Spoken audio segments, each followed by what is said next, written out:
Good afternoon, and thank you for tuning in today. I am Eric Guidi, Managing Director of CFA Society San Francisco. It is my pleasure to welcome you to our webinar, The Importance of Active Ownership. Our speakers today are Yasmin Bilger and Sylvia Kwan. A quick item of note before we start, you will be muted for the event, so we encourage you to type your questions in the Q&A box below. We will monitor the questions closely and attempt to have as many answered as possible. The event will also be recorded and the replay will be shared in a few days. Now I'd like to introduce our speakers. Yasmin Bilger is the Managing Director and Head of Etfs at Engine No. 1. Yasmin leads Engine No. 1's ETF business and has spent her career in the capital markets and in building asset management businesses. Previously, she worked at JP Morgan Asset Management and started her career at Goldman Sachs in fixed income, interest rate, and macro cross-asset sales. Yasmin received a BS in Foreign Service from Georgetown University and an MBA from Harvard Business School. Sylvia Kwan is the Chief Investment Officer at Ellevest. Sylvia is responsible for creating the investment solutions, strategies, portfolios, and proprietary algorithms that drive Ellevest investment recommendations across automated, digital, and customized private wealth advisory services. She earned a BS in Applied Mathematics and Computer Science from Brown University and a PhD in Engineering Economic Systems from Stanford University. Sylvia holds both a CFA and Kaya designation. She is also a member of CFA Society San Francisco and has been featured on our society's podcast. Yasmin and Sylvia, welcome. Great. Thank you so much, Eric. It's great to be here. And Yasmin, it's great to have you here. I've been a big fan of Engine No. 1 and all the work that you're doing. I'm really excited for this conversation. You know, it seems every other day I see a webinar or a presentation on ESG investing, but this one is different. How Engine No. 1 approaches ESG really from a data and financial valuation perspective. And then, of course, how you engage companies is really innovative and proven to be quite effective. So I'm really excited for you to share that with our audience today. Now, before we kind of dive right in, I think it might be useful to take a step back because I imagine not everybody here on the call is familiar with what active ownership actually means. So let's start there. Can you explain what is active ownership? Yeah, great place to start. And thank you so much for the kind introduction and for having me. I think the right place to start is to really think about it from the due diligence perspective. When most people think about understanding their asset manager, of course, they're focused on things like performance, the quality of their investment team. There's a whole other dimension, though, that I think for many people actually gets forgotten in the conversation, but in my opinion is critical to understand, which is how is a manager using the assets that it has under management to influence companies and to engage with companies and ultimately to help steer the long-term direction of those companies. That, to me, in my opinion, is what active ownership is all about. And that word active ownership is very intentional. That word active, in fact, is very intentional, which is that it's not passive. We, for example, think of the engagement channel as one of our very key channels as investors to help keep companies accountable to the things they say they're going to do and accelerate, in some cases, the things they say they're going to do. What we always like to say is whether you own one share of a company or you own the entire company, you're an owner. What we really put into the subcategory of active ownership in terms of our definition, I'd say is really three things. The first is the way we vote our actual shares in these companies. What's really interesting, and most people don't know this, is that every year there are tens of thousands of votes that come up at US companies. This is a very important channel for investors in companies to have their voice heard, to ask management for more information. And so being really intentional and transparent, I would say, about how you vote your shares is a really key part of it. It's a fundamental part of it. The second is engagements, which I think that word means a lot of different things to a lot of people, and hopefully we can unpack that a little bit. But it's really the work you can do with companies. So for some asset managers, that means engaging with all the companies in their portfolios around a whole host of issue areas. For us, on the other hand, it's going really deep and staying in areas where we feel we have specific expertise. But ultimately, it's around the engagement you directly have with companies on key issue areas. And then lastly, and I think this is one that's really important, it's the people you bring along with you. Our campaign at Exxon is probably the best example of this, but ultimately the public markets are a team sport. You're only as effective as you can be around bringing other stakeholders, whether that's people who invest with you as an asset manager. It can mean other key players within the ecosystem or strong thought leaders. It can mean the companies themselves, but it's about that stakeholder view, which I think is really critical. And so for us, that's sort of how we bundle and measure our work in active ownership. That's great. And you're exactly right. It's really together being able to make that kind of an influence. So you brought up Exxon, and certainly, engine number one has a very unique origin story. It made some really impressive headlines last year. But I think more importantly, I think it really brings what active ownership really means to life. So I'd love for you to share the story of your activist campaign at Exxon and how that relates to active ownership.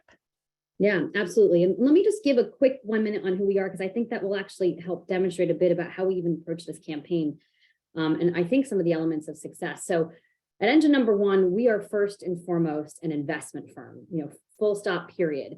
And I say that because we do think about alpha generation as our key criteria as investors on behalf of the investors with us.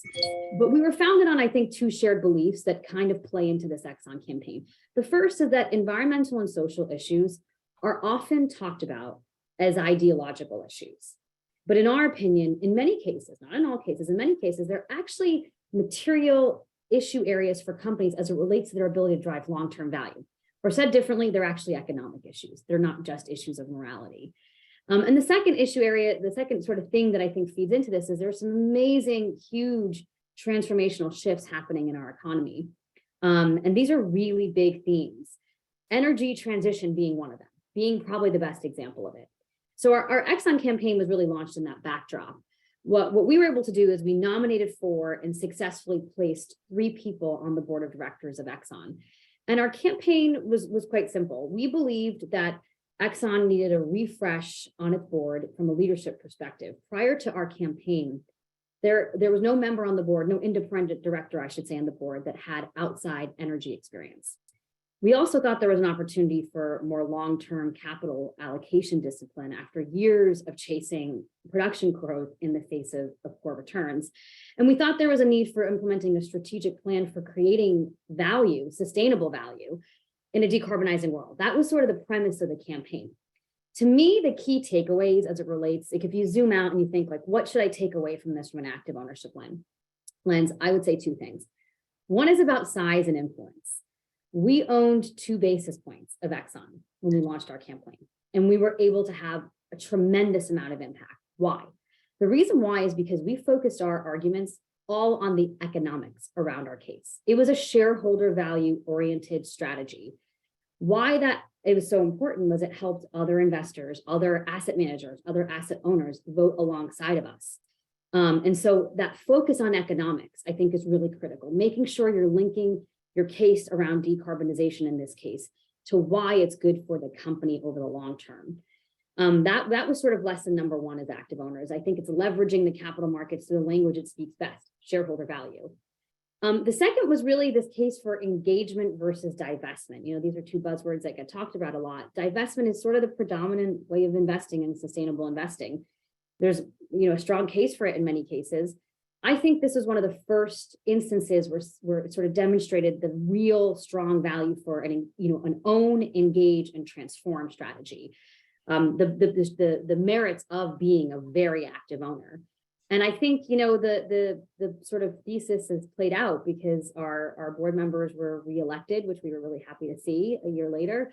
And I think the ultimate barometer for success was, from when we launched the campaign to, the 1-year mark, Exxon outperformed its closest peer by 40%. So the capital markets rewarded some of that change. And I think that was a metric for us. You think about these questions, that's the critical element in my mind from being strong and active. Right. No, that's a really fantastic story. And I think what I really want to emphasize is kind of how you approached it. And you said basically you felt the success of the campaign was really in that you approached it really from an investment perspective. And so regardless of where you kind of stood, because when we think of sustainable investing or impact investing, sort of we kind of focus on the impact piece of it, or, whether that's climate change or closing some kind of gap. And sometimes the investment piece of it is kind of along the side, but having that kind of front and center. So in some sense, regardless of what you feel about Exxon or fossil fuels or what have you, kind of the lens that you approached it. And I think obviously very successful in terms of getting kind of others to come along with you, I think is a very unique and obviously effective approach. So one thing I do want to kind of bring up is sort of the word, you use the word sustainable, right? And I would say that, Exxon and the word sustainable don't often go together. And in fact, when we speak to our clients about aligning their investments with their values, companies like an Exxon or a Chevron are definitely on the no list. So you certainly have a different view on that and kind of what it means to be sustainable. And can you kind of just help us understand how an Exxon and other kind of big oil companies could be considered sustainable? No, such a good question. I feel like if we could get $1 for every time someone used the word either ESG or sustainable or impact, and then got asked to define it and could it. I mean, this is the problem, is it's like sort of the wild, wild west over what these terms actually mean. So I'll share how we think about the world. For us, sustainable investing, it's almost like you could think about it as a formula to some extent. When we think about a sustainable company, it's a company that can cover its cost of capital after you internalize all of what we call its externalities. What's an externality? Actually, emissions is probably one of the best ones. Companies have emissions that they directly emit, that they have indirect emissions. They have emissions if you think about how customers use their products. None of that is often priced into the value of a business. But we can put a cost on carbon, and we can think about the enormous, in some cases, negative value associated with that. So in our mind, once you take into account these huge negative externalities, in some cases, there's actually quite big positive externalities that are not being recognized by the market. And if you internalize that, does this company still cover its cost of capital? That's a sustainable business in our mind. We take a very different point of view, and I'm sure we'll dig in a bit to our investment views. We own many large companies in large emitting sectors and the largest emitters within them.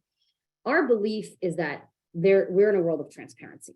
And that actually, I mentioned there's some transformational shifts driven by this transparency, whether it's government regulation. And we saw a lot this year, if you think about the Inflation Reduction Act, or if you think about the proposed SEC climate rule that was going to require companies to start reporting on their emissions.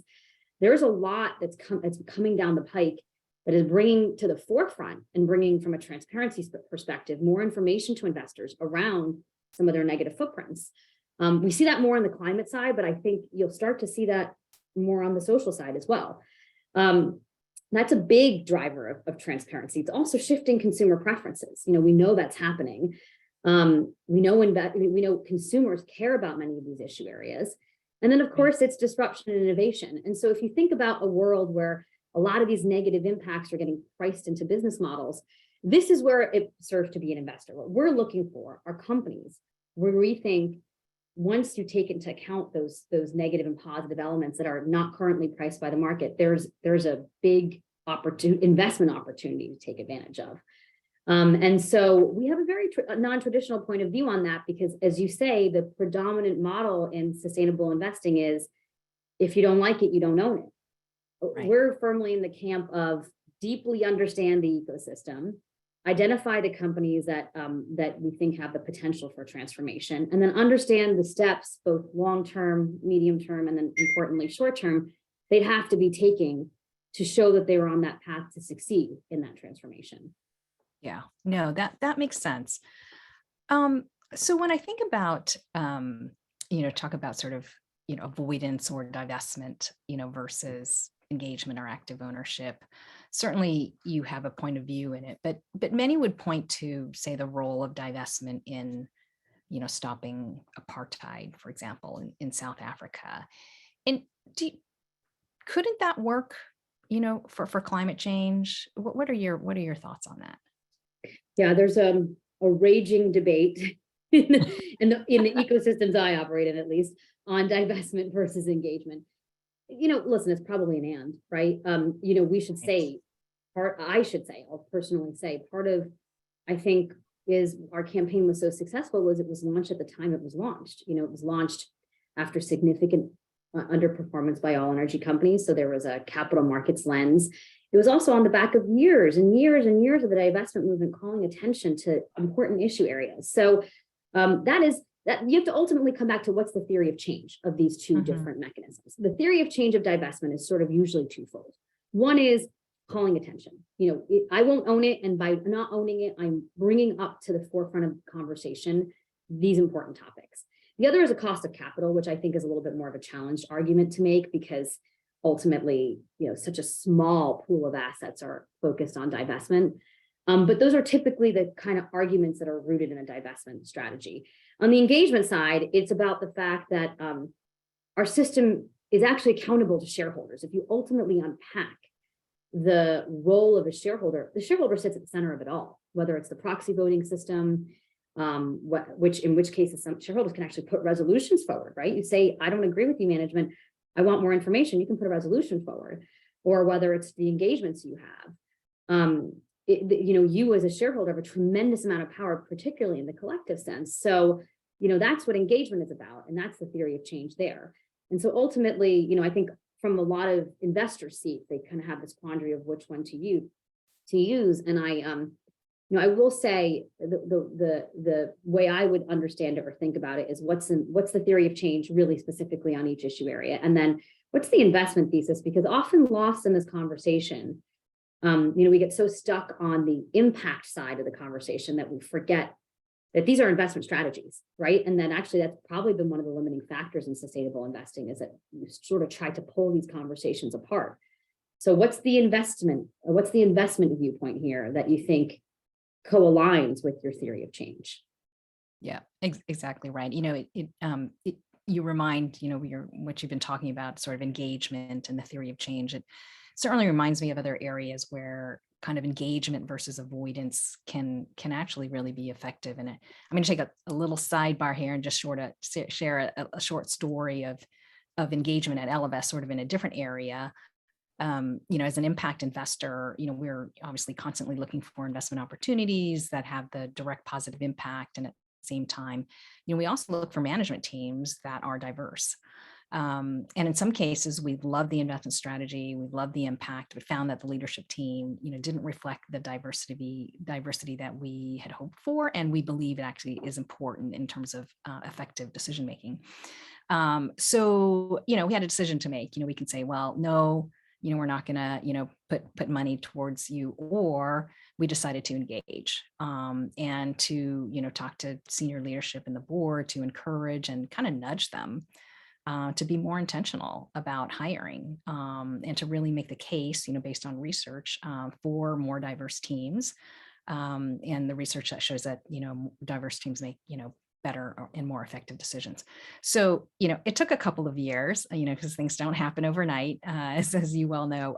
But, these firms today really have much greater diversity on the team, and I believe are stronger because of it. And so, like the work that you're doing at Engine Number One, I think, engaging companies on issues is not certainly the only way, but it is, engaging them on issues that are important to you, can actually create the kind of change that you want to see. So anyways, end of Fabulous. sidebar. I love that story. End of sidebar. So let's talk about what are some other tools of active ownership? You briefly talked a little bit about proxy voting. And I'm just wondering, as you said, each of us individual investors, own, tiny, fractions, can proxy voting, really make a difference? Oh, I love this question. I'm so deeply passionate about this question because I feel there's such a lack of understanding around the fact of the whole proxy voting system. So, maybe to take a bit of step back, as I said, every year there are tens of thousands of votes that come up at US companies. Oftentimes, there are important things like electing the board. There's also things like approving and ratifying the auditor, which are more traditional governance types of things. What you tend to see, though, every year is there's several hundred votes that come up that are put forward by shareholders, oftentimes focused on environmental, social, or really important governance issues. And that's the critical piece of this all, is you as a shareholder get to cast a vote. And also you as a shareholder get to actually put forward resolutions if you would like more information from management or you disagree with the course of action. So, what's really fascinating concept to me is so many individual investors feel so frustrated with the trajectory of corporate America. I mean, I just think that's a general sentiment. But yet, through their 401ks and through their savings accounts, they are actually the owner. It's totally profound. So why does that gap exist? That gap exists because for the most part, almost none of us or very few of us invest in individual companies. Maybe we do a little bit, but the lion's share of our investment portfolios are in mutual funds or ETFs. And that's been the rise and advent of low-cost market cap investing has really driven a good portion of that growth. And we can probably play it forward and see where it's all going, which is that it is right now and will continue and probably grow to be more of the bedrock of people's portfolios. As a result of that, what does that mean? You are actually sort of delegating your vote to your manager. Exactly. And I think that people don't know the tremendous amount of concentration in voting ownership that exists in our markets. The average S&P 500 company is owned somewhere between 20 to 25% by the largest 3 passive providers. Wow. So ultimately, you as an individual, individually, I think, that's where we get stuck. We say, well, I don't have a lot of power, but actually we all are sort of putting our money towards the asset management community. And I think the really critical thing here is that, I've sort of engaged across the spectrum of investor type, pure institutional, let's call it endowment, foundation, pension plan, to individual investors is sort of the breadth of what I've seen. And on the institutional side for years now is a part of a standard RFP or DDQ, they'd ask, what's your approach to proxy voting? What's your track record? What's your philosophy in certain issue areas? And you just don't see those questions asked as much on the wealth management side. And I think that's changing. And I think it's great it's changing because it is a huge, important due diligence element, in my opinion, for investors to really understand. And I personally think, to some extent, our Exxon campaign, the headline was like, companies in high emitting sectors have to think about strategies as the world decarbonizes. That was sort of the headline. But it's a sub headline, let's call it, was there's a vote, there's a vote, and that vote is tremendously influential. And so I do think, I hope that individual investors, and then through their financial advisors, and sort of, if you think about that whole flywheel, start asking those questions more and more, because it's important information to have. How are those assets being used? Is it aligned with my views? Do I feel it to be pro-economic and pro-performance driven? And those are just questions that we're beginning to hear more and more on that side. So are you kind of saying that, for those of us who, have our money in ETFs and mutual funds and don't hold individual stocks, right? So we're, as you said, we're delegating the votes to whoever the fund manager is, who's managing the ETF or fund. So how do we, is it about kind of asking, so I own XYZ ETF and it's me going to them and say, hey, how are you voting? What is your philosophy on voting? Like, how do I is there a way for how do I literally brass tack? Like, how do I actually do something here? Yes, exactly. Well, I'm going to answer your question, but I'm going to sort of hit on one little other thing that I guess I could say I'm very passionate about, which is actually the space does tend to have a lack of transparency. And I think that's a gap here. So asset managers are not required to disclose their votes on, let's call it, a real-time basis, after they've voted a company meeting. In fact, I think, depending on the exact time when the votes happen, it can be up to 12 to 13 months is the requirement. So there's just a huge lag in information. And there's also the way in which the information comes is so not user-friendly, right? Like, it's these big reports that no one's reading through, really technical. So that's sort of why the gap exists, I think, is that it's not something that's fluidly talked about the way you'd fluidly talk about, if you pick a manager that you would like to be generating alpha in your portfolio, you'd look at your statement and you'd say, oh, you've underperformed this quarter or this year. Can you explain to me why? So that's, I think, part of the gap here is you're not looking at your statement saying, oh, interesting, there was all these votes up and you supported only 20%. Can you explain to me why?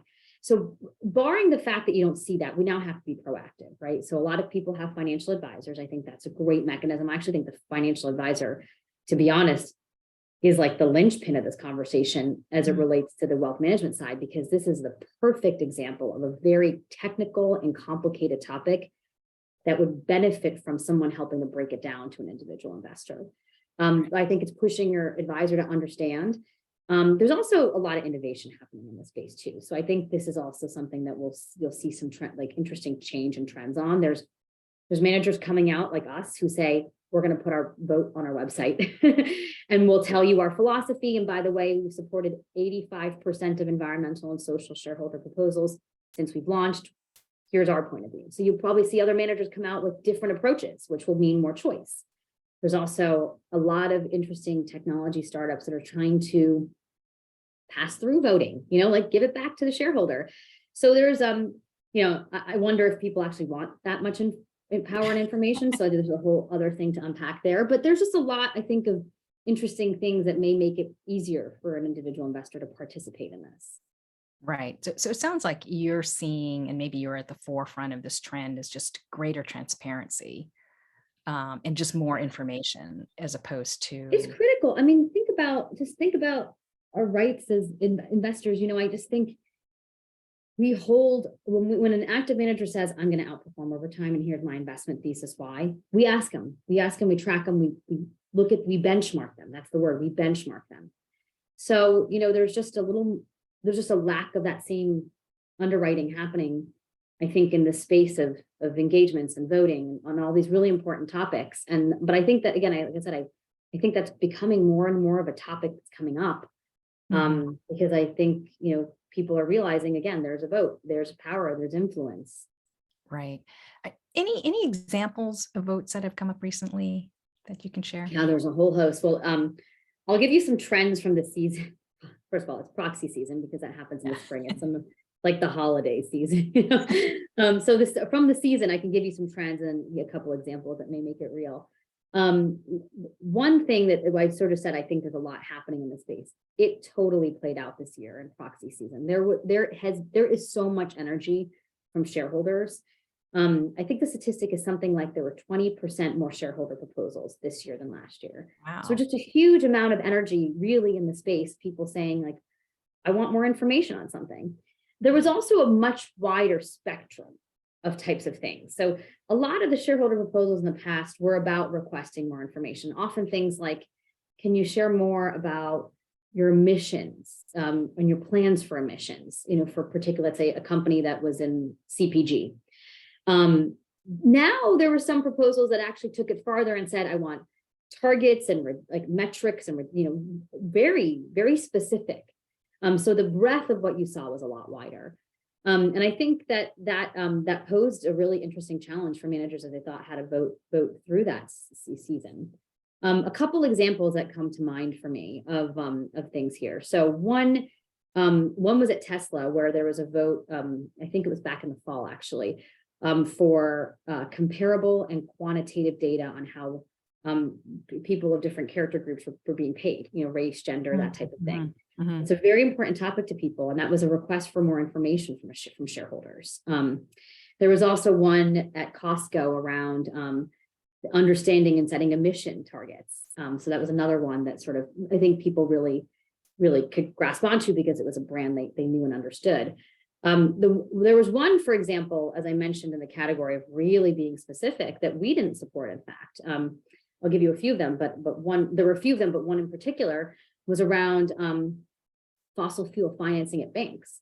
So up to vote were at a bunch of different banks were proposals to, that in spirit, I think we agreed with, which is the idea that over time in a decarbonizing world, we have to think about how we not only transition our use of fossil fuels, but also our financing of fossil fuels. But the way in which the proposal was written was really focused on not allowing new projects that were not already in the pipeline, and thinking about the energy transition and our need to fund that, and posed a very nuanced understanding of that particular proposal. So we didn't support it.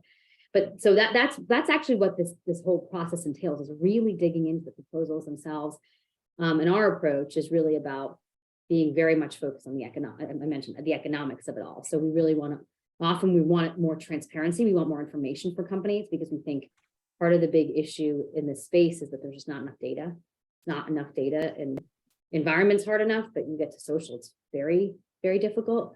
But we also want to tie these proposals back to, is it good for the business in the long term?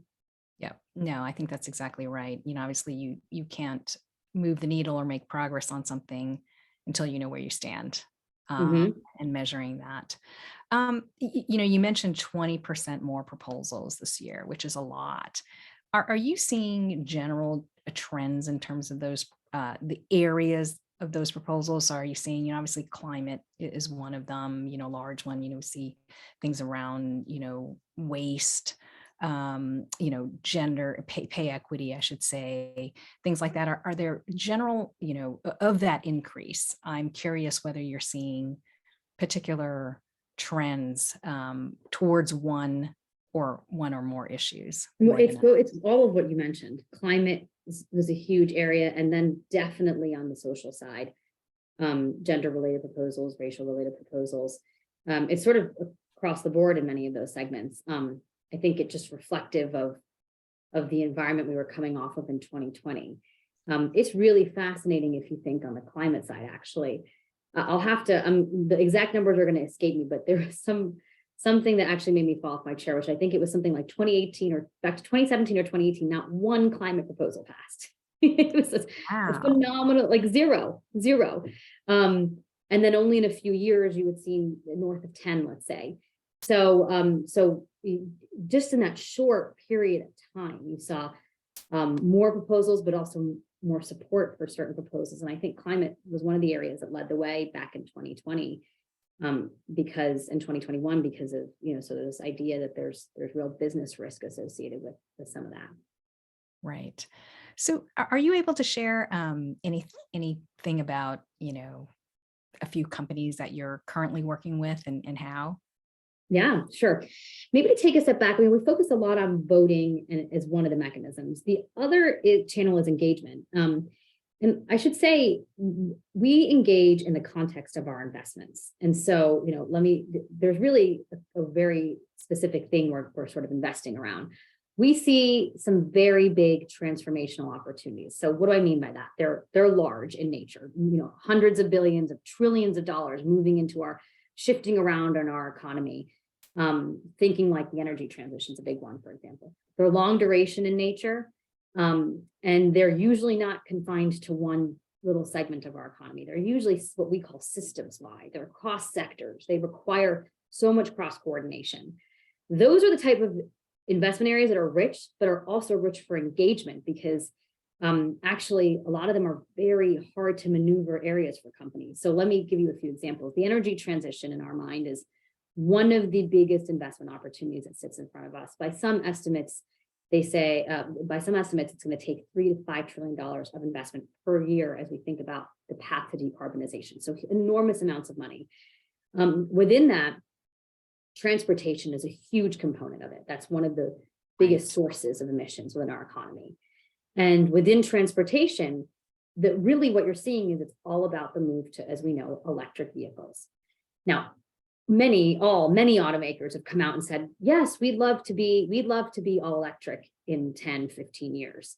The challenge is actually, in many cases, not the statements that companies are making, but the reality of the lack of resources to facilitate that. Because in order to do that, there's a need for things like lithium, metals and mining that are going to go into batteries. So we've been working with a couple automakers for a while now. I'd say a year plus. One of them being General Motors, who, in our opinion, came out with a very strong long-term strategy to be all electric, has a management team that's very committed to it, but is importantly making the short and medium-term investments that you want to see a company making to help ensure that they're actually on that path. And specifically, that means investing in battery plants. I believe they have 3 that they've announced so far in the US, and are probably going much more than that. And so that's a company that we've in constant dialogue with, that I think demonstrates what it means to be, we talked about what it means to be a sustainable business, as a company that's really thinking about how to transform as its industry is being forced to transform. So there's definitely on the auto side a few really interesting names. And then, in the same vein of the energy transition, we've done a lot in the agriculture space. That's another area, another huge source of emissions. And we've worked with companies like John Deere as they think about their precision ag technology, which, most people don't realize this, but one of the largest source of emissions in the agriculture process is a lot of the chemical fertilizer and chemical inputs that are being used. And precision agriculture is really about what it sounds like, being more precise through technology with the use of those chemical inputs, which can significantly reduce the use of the processes. So those are the types of engagements where we go very deep and we come as investors. That's our sort of philosophy. It's interesting you mentioned food, because we're, when we think about climate change, we're so focused on companies like the Exxons and transportation, I should say, and oil and things like that. And I recently heard, food, kind of like food waste globally is actually one of the greatest emitters of carbon, which is really interesting. And I know there's interesting work going on in that area as well. And it just, goes to show there are just so many different paths, with the same objectives. And I think, we really need to go down all of them, for us to actually make the kind of change that we want to make. Yeah. So curious, are there any examples you can share of engagements that, maybe have not resulted kind of in the outcomes that you had hoped, and how are you kind of continuing those efforts? Well, we don't have anything specific that I think fits that bill. I mean, let me just tell you what we've sort of done from a footprint. We don't engage with a lot of companies. Like I said, I think, the predominant model of engagement, sort of stewardship, you should say, is about quantity. Let me talk to as many companies as possible about as many issue areas as possible. We go really deep. So at any point in time, maybe we're engaging 5, 10 companies, but it's certainly not like every company in our vote strategy has 500 companies in it. We're not doing that. We're coming at it with really specific recommendations and with, I think, very specific goals. Often it's, keeping a company accountable to the goals it's setting for itself, or in some cases helping it to think about accelerating it. And I think one of our values is that we're operating across these ecosystems. So if you play out the transportation one, we're talking to the automakers as well as the metal and mining companies. And so it helps us sort of put together a mosaic of what's really going on. So what I think is the main consideration for us is the investment thesis. We buy these companies because we think there is a positive alpha element to why we own them. What I think is really unique about our business model, so I don't have any examples of where we said, look, throw in the towel, but what is unique about our business model, and I think often kind of the catch for these engagement strategies is, we get asked the question, what happens if your company runs and it meets your target stock price and it no longer has upside? How are you going to continue engaging with that company, or do you sell out of it? What do you do in that scenario? And what we've done, and I think is quite interesting, is we've paired an active business with a passive business. So we have a passive product that makes us long-term owners of the largest 500 companies in the US. And our goal in that product is to track that index. And so it almost allows us, if you think about it, on our active side, to really look at it critically as investors and say, is this company got upside to it? And if the investment thesis is played out, we can sell out of it, but our engagements can continue on because we are owners in our passive strategy. And I think that is a really unique combination. We often get asked, how do these different businesses sort of fit together?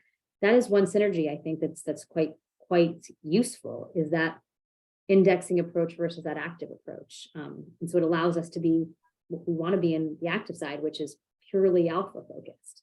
Yeah. No, that makes a lot of sense. And I'm glad you brought up the passive, because I assume that you're talking about Vote, TFO, which I love the name, by the way.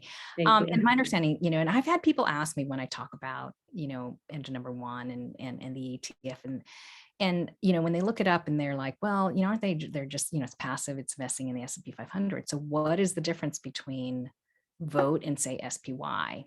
Like what, talk to me a little bit about. Yeah, I'm actually pleased with that question, because on the investing side, we're trying to be as similar as possible to what people already own. So the premise of Vote is bringing together passive investing with active ownership. They're one of the most profound ways to leverage the capital markets is to harness the money of passive investors. There's trillions of dollars, just $7 trillion in ETFs is what we began the year at. So Vote is on the investing side, just that. It owns the largest 500 companies weighted by market cap. We don't exclude sectors. We don't reweight. we're just basically very much saying, if you like low cost market cap at the core of your portfolio, you should keep that. And we priced it that way, by the way. We priced it at 5 basis points to really make it fit in that framework. Where we're different is, I'd say, is the work we do as active owners. So very fundamentally, the way we vote our shares, I'd say, is quite different than some of the larger passive providers out there. The average S&P 500 fund in the last 5 years has voted against something like 80% of environmental and social shareholder proposals. Wow. We've supported, since we've launched, 86% of shareholder proposals. So, a very different voting record. And then the engagements that we run, we're not trying to engage with all 500 companies. We're known for our deep expertise in, particular segments of our economy. Let's talk about energy transition. We're doing a lot in the supply chain. That's a really interesting space for us. And so we engage as a house. And so we have these deep engagements as well. And I think ultimately, that's an important part of it is really being able to bring it to life for investors with these stories around these particular things that we're driving. So in the investing side and at face value, which feels hopefully a lot like generally a low cost market cap exposure, but the active ownership side is, I think, pretty different. Okay, no, that makes a lot of sense. So in some sense, the active ownership side and kind of what you're doing, say working with, a select number of these companies, shareholders in SPY will get the benefit of that work. Yeah. As well, right? In some sense, or anybody else who owns a piece of that company. But shareholders in vote kind of have that knowledge that you are active owners on behalf of them. And I think that's where I'm seeing really I think that's a right way to describe it. So I'd love to talk, shift gears a little bit and talk before we open it up for questions, some of the pain points in sustainable investing. A lot of investors say they're interested in sustainability, but they also worry that, there's some kind of concession or trade-off. In fact, I was talking to a client the other day and she said to me, sometimes I just want to give up, forget about ESG and impact and just make money. Those were her words. And what would you say to an investor, I guess, who's worried about that? I think that's such a good question. I mean, the reality is that most strategies focused in sustainable investing are predominantly focused on the impact outcomes. And in many cases, and frankly, most cases are delinked altogether to the investment thesis, to what they're doing. And often what you see, in effect, because, divestment is such a predominant model of sustainable investing, is that you're sort of leaning away from companies you don't like and leaning away to companies you do like, which often arrives you at underweight oil and gas, overweight technology. And so, you have years when technology does very well and those strategies outperform, and then years when oil and gas does very well and then the strategies underperform. And what does that feel for an investor? It feels like a lot of performance noise. And it's also confusing because you can't explain why. But why? Like, why is it that this year the strategy is underperforming? And so I think that is one of the fundamental premises of engine number one, is like, we should not operate in a world where we have one style of investing here and then sort of sustainable investing over here. That actually impact is most powerful when it is linked to the capital markets and when it's linked to the shareholder value arguments. And so, that's what we set out to do. We are, like I started with, we are investors. And so that's sort of one of the main goals for us. We have this, for example, climate strategy.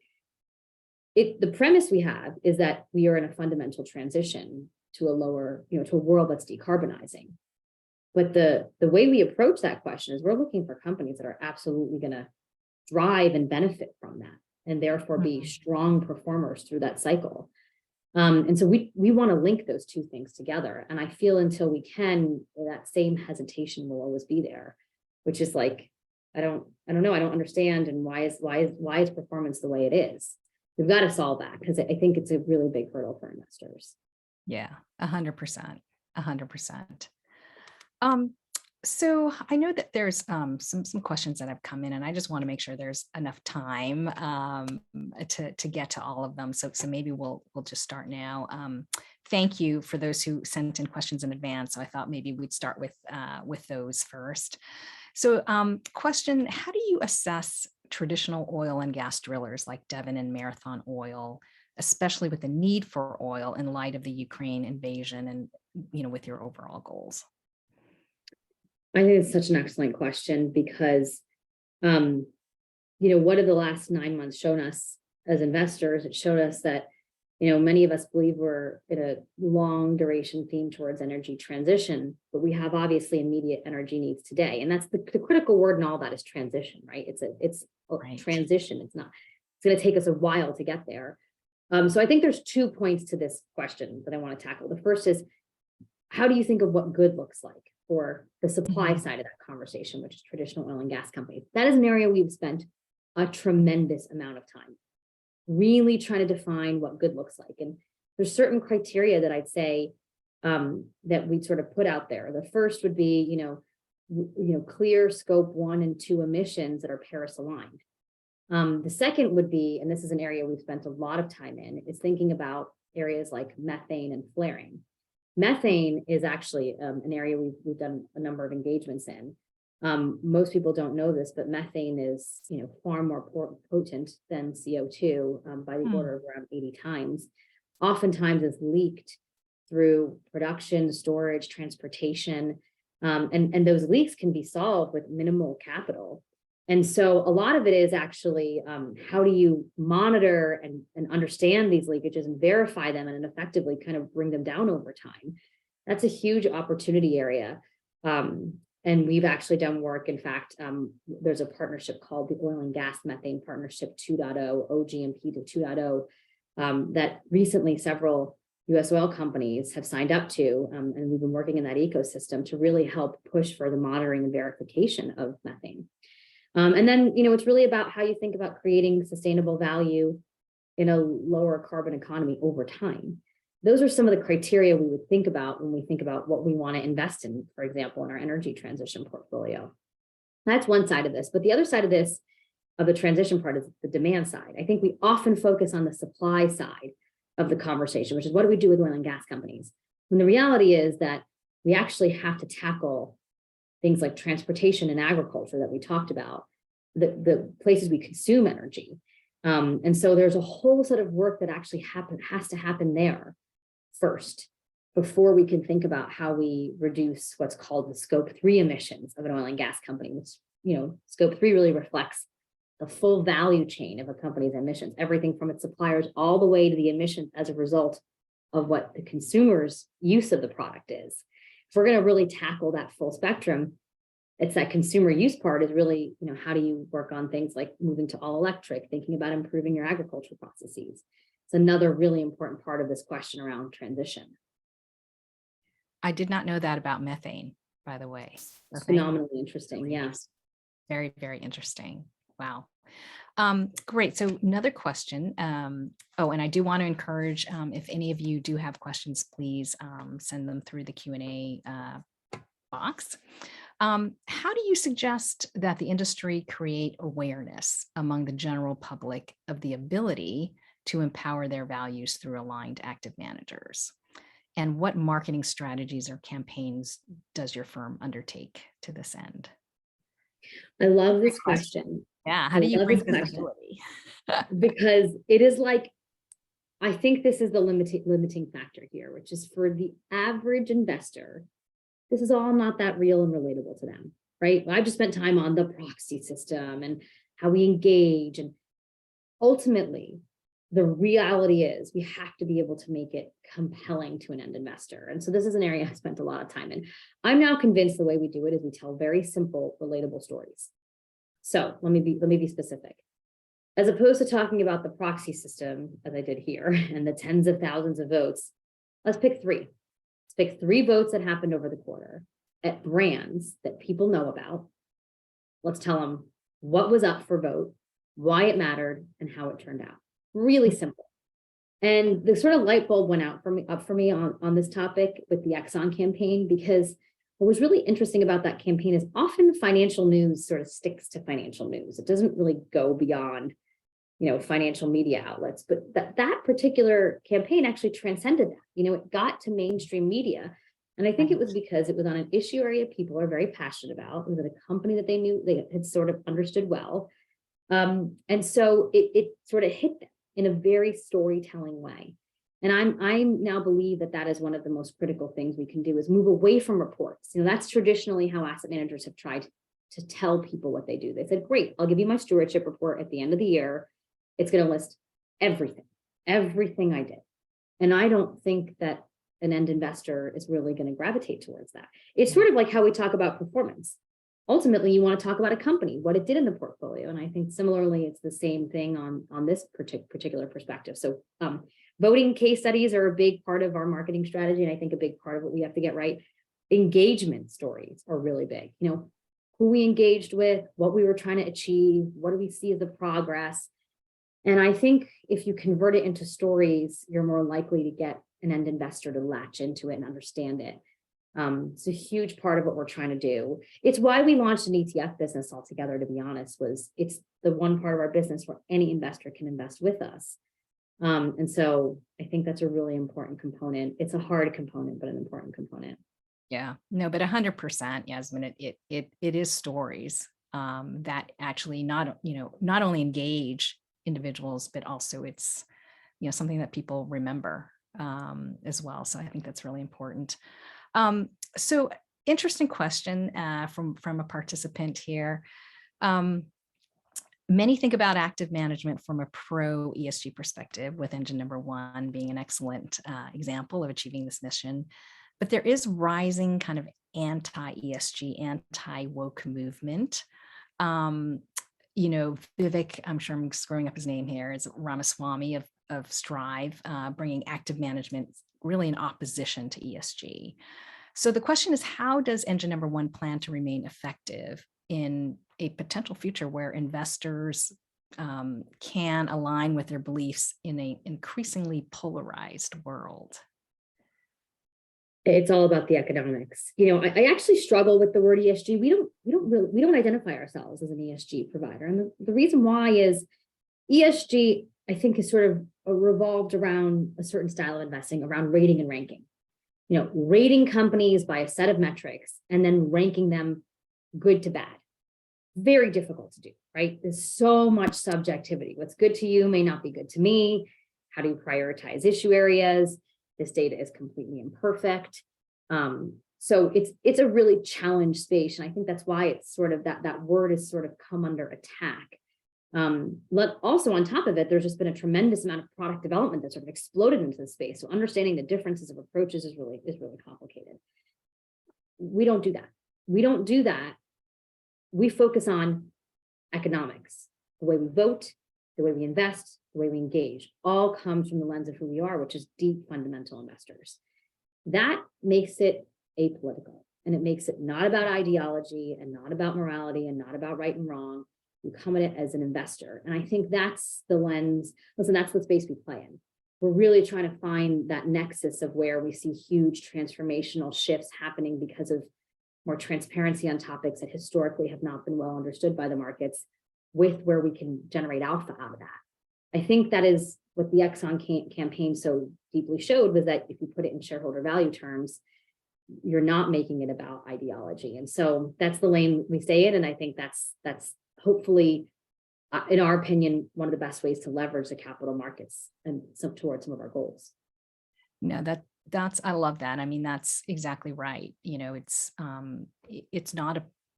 It doesn't have to be a political issue, and it shouldn't be a political issue. And I think that's really the strength of engine number one's approach, is you're really looking at it from an investments perspective and from a financial perspective. And it's not, whether you're on one side of an issue or another, polarized or not, in theory, people should agree on the financial aspects of it in the investment approach.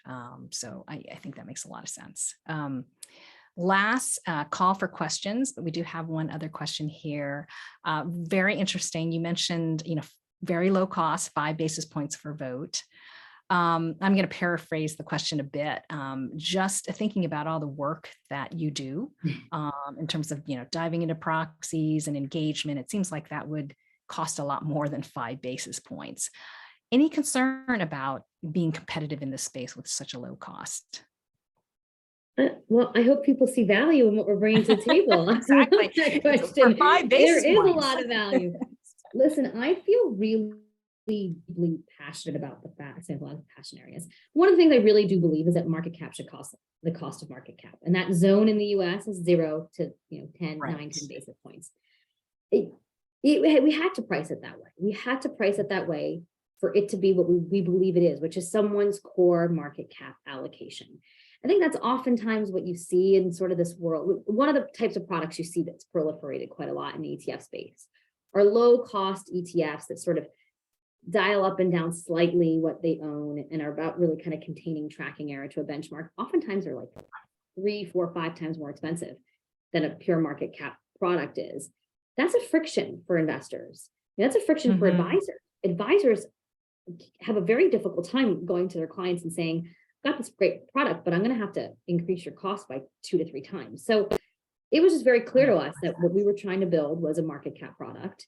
I, having been at JP Morgan before, I've spent a lot of time in the ETF industry, and it's something that I felt very comfortable with us playing that role.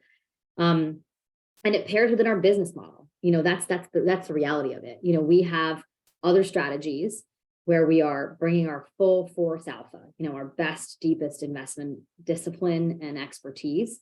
And those are much higher fees. And that's because these are performance-driven products. And so it's part of a mosaic or portfolio of things we do. But it was a bold decision to make, I think, but I think it was the right decision because that's what market cap costs. Fantastic. I know we're getting close to the end of our hour. I don't see any other questions, but I do have one final question for you. Sure. Especially since this is the San Francisco chapter of CFA, I would love for you to tell the story behind the name Engine Number One. Oh, yeah. Well, there is a fire engine not far from a firehouse, I should say, not far from our office called Engine Number One. And so it sort of represents, I think, a very engagement focused viewpoint of running towards fires, not running away from fires. So it's a very visual, very visual story, and one that I hope sort of represents who we are and what we do. Love it. Love it. That's great. Okay. So if there are no other questions, I don't know, Eric, did I miss a question? We did have one question in regards to how do we inform the general public of the ability of aligned active managers to vote and to on behalf of investors. Like, how does the general public know about Engine Number One and what you're doing and other providers in the EFT space? We did talk a little bit about just like getting out there and telling cases. I will make two more pitches. One, go to our website. We'd love to have you, but not that pitch. The other pitch is push people for more transparency on this space. I mean, this is really ultimately what I think investors should be demanding. I'd like to know how my votes are being cast. I'd like to know how my engagements are being run. So I will say unabashedly, like I said earlier, we put our votes right after company meetings on our website for everyone to see. It's all about being a very transparent asset manager. We put our policy on our website with just outlined all of our principles. So I think that's just step one, and probably a very long multi-step journey is just information, actually. Awesome. Great. Well, thank you so much, Yasmin. This has been super insightful as usual. Really appreciate all the work that you're doing and sharing that work with us. Thank you so much for having me. Sylvia and Yasmin, it's been a pleasure. And of course, thank you for sharing your investor engagement, how investor engagement can drive industry transformation. And I'd especially like to thank Engine Number One for your partnership in developing today's event. For future society programming, please visit our website at cfa-sf.org. And thank you again for everyone joining, and have a great afternoon.